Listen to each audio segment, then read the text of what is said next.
Greetings, friends. I'm Reverend Kira with Unity Bay Area Houston in League City, Texas. And we are talking about this week's process of continuing our book by Michael A. Singer on living untethered. There's not a more important time for us to be doing this work than right now.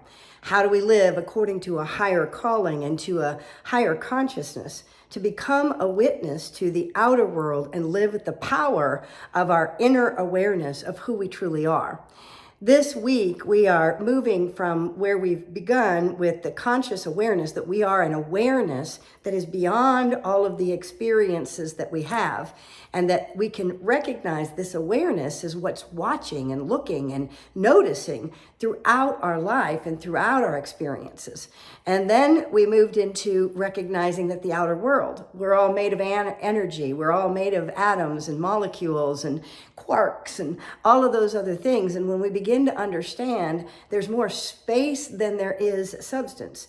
And yet we're associating with the substance as the true reality, when the reality is the consciousness that we are. And then we begin to notice that we have layered our lives with thoughts. We've layered with thoughts of and emotions and with feelings and experiences. And then we've bought into what those mean and created meanings. And as a result, we've created an identity, a psyche, a person, a personality that we believe is the truth of who we are, rather than the truth of that which is witnessing, that which is noticing the experience that we're having. This is where our only and our one true power is. But a part of our coming to that and living from that essence requires us to go through and notice and become the noticer of our thoughts. That we become the one that notices our emotions rather than allowing them to take us down a road, because we've built up what's called samskaras, patterns, ways of believing and experiences that have us either rejecting life, resisting life, or clinging to an experience. We want it to be this or we want it to be that. So we no longer allow life to do what life does, but we have reactions to everything, and then we identify ourselves as the one that is the reactor, when in truth, we are the one that can notice that when we choose. This is the spiritual truth that Jesus was teaching us.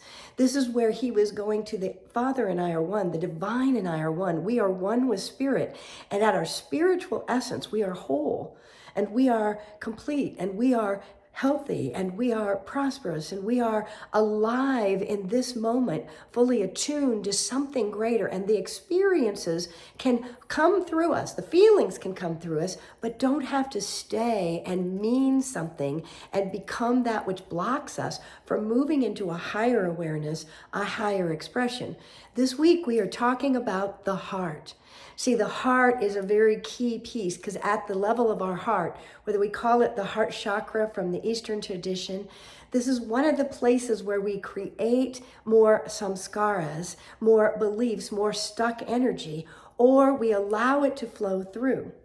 And in that flowing, in that releasing and allowing it to pass through, rather than it being something that I need to live into and stay with for now and forever because I had a feeling, I can allow that feeling to pass through and come back to the truth of my being. This is a very powerful part of why I'm teaching this material. This material by Michael A. Singer is helping us unravel the ways that we've attached to our psyche. We've attached to an experience of ourselves that is less than the true Christ consciousness. This is everything that Jesus was teaching us in different language, in different way of understanding that we're meant to be in the world, but not of the world. We are so much more. And this is a time for us to understand this week the power of the heart chakra and how to get into a different experience and begin to observe, to take a million-mile view and understand that feeling coming through is something based upon reacting to a thought about whatever that experience is. And I don't need to attach to it. I don't need to resist it. I just allow it to pass through. The quicker I can allow it to pass through, the quicker I return to the truth of my being. And my being is one of love and one of joy, one of peace and one of harmony. And during these times, more than ever, we need to remember and go back to that rather than let our feelings take us over the edge in various ways, all kinds of places we go. So we're going to talk more about this, and in this study that we're doing on Living Untethered, in this 5th section on the heart, we're going to find that this is a place of great, powerful connection and understanding. So I hope you'll join us on Sunday at Unity Bay Area Houston in League City, Texas. I'm praying I'll get to be back hugging everybody again. You know, that cold that passed through was another just layer of release. And I know that all of it is preparing us to be who we're called to be here and now. And I am sending love and light to all of you as you traverse these times and the different feelings that you're having and the fears that rise up to be released, and the joys that rise up to be rejoiced. And so whatever it is, let us know that we can be the presence for God in the midst of all circumstances. And I look forward to sharing this message of the heart on Sunday at 10:30 a.m. at Unity Bay Area, Houston, 1911 Highway 3 South in League City, Texas. In the meantime, find that inner peace in you. And you certainly, if you cannot join us in person, and though we'd love our hugs, we would be happy to have you join us online on our Facebook, Unity Bay Area, Houston, or our YouTube channel.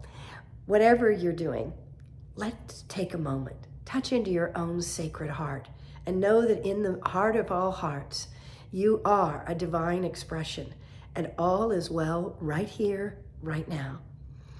Breathe that in and let go. I love you. I'll see you soon.